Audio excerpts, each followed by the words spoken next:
Back to my channel Monalisa's world. তো আজকে আমরা যাচ্ছি নর্থ গুয়াহাটি ঘুরতে। এই ব্রিজটা নতুন হয়েছে, তো দেখতে পাচ্ছ একদম পুরো জায়গাটা খোলামেলা, এত সুন্দর। ফাইনালি আমরা চলে এলাম নর্থ গুয়াহাটি, এসে আমরা মন্দিরে চলে এসেছি। তো এই যে দেখো, এটা হচ্ছে দোল গোবিন্দ মন্দির।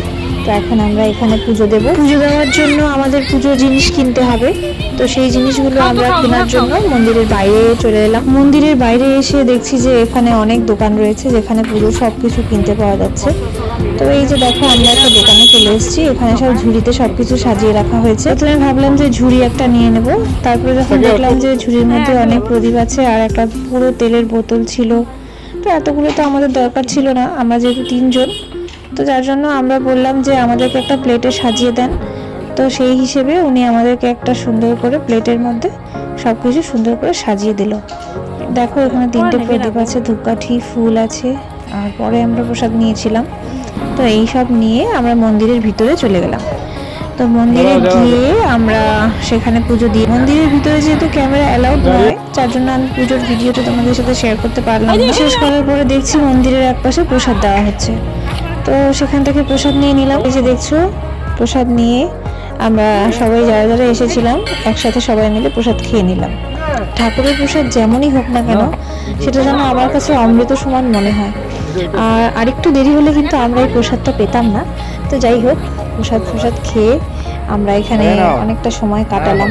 প্রসাদটা খেতে কিন্তু সত্যি খুব টেস্টি হয়েছিল। আমি তো ভীষণ তৃপ্তি করে প্রসাদটা খেয়েছি। একজনকে দেখো পুরো চেটে পুটে প্রসাদ খেয়ে নিচ্ছে, মানে আরেকটু পেলে ভালো হতো এরকম আমরা ভেবেছিলাম। তো যাই হোক, যতটুকু পেয়েছি ঠাকুরের নামে ওটাই অনেক। তারপর প্রসাদ খেয়ে এখানে দেখো, এই যে আমার মেয়ে আর আমার ননদের ছেলে এখানে খেলা করছে।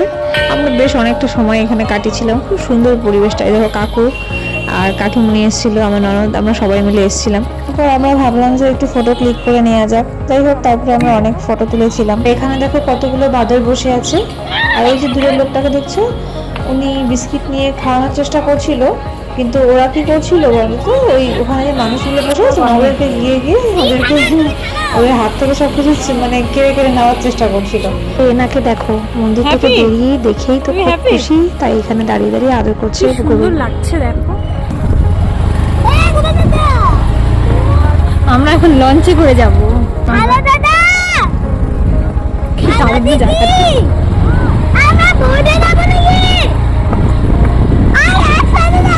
আমাদের মন্দির ঘোরা হয়ে গেছে, এখন আমরা ব্যাক করবো। যখন আমরা এসেছিলাম তখন তোমরা দেখেছিলে নর্থ গুয়াহাটির যে নতুন ব্রিজটা হয়েছে, সেই আমরা এসেছিলাম। কিন্তু এখন আমরা যখন ব্যাক করছি তখন কিন্তু আমরা বোটে করে ফিরবো। এটা একটা প্যাসেঞ্জার বোট, দেখতেই পাচ্ছ। আর এখান থেকে পুরো ব্রহ্মপুত্র নদী, উমানন্দ মন্দির, সব কিছু এত সুন্দর লাগছে। খোলা আকাশের নিচে দাঁড়িয়ে এভাবে ব্রহ্মপুত্রের ওপর দিয়ে যেতে যেতে আর আশপাশটা দেখতে দেখতে কিভাবে যে সময়টা কেটে গেল বুঝতেই পারলাম না।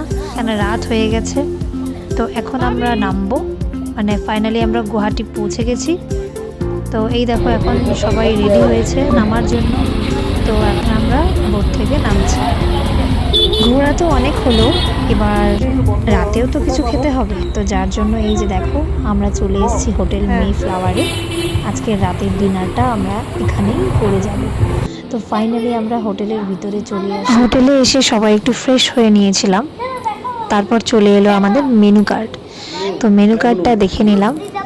মেনু কার্ড দেখে যার যার পছন্দের খাবার সবাই অর্ডার করে দিলাম।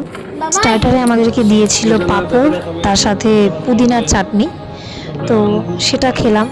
তারপরে চলে এলো আমাদের মেইন কোর্স। তো এখন মেইন কোর্স খাওয়া স্টার্ট করলাম।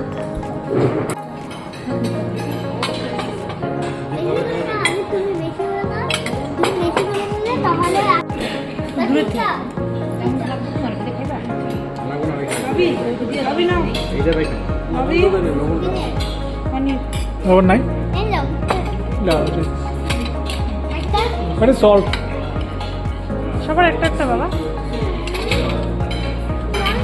আমি দিচ্ছি মা, আমি আরো দিচ্ছি, আরো আছে তো পনির। তো আজকের এই ব্লগটা তোমাদের কেমন লেগেছে অবশ্যই জানাবে। যদি ভালো লেগে থাকে তাহলে আমার চ্যানেলটাকে সাবস্ক্রাইব করে আমার সাথে থাকবে, আর পারলে লাইক কমেন্ট শেয়ার করে দিও। তো চলো, টাটা, বাই বাই।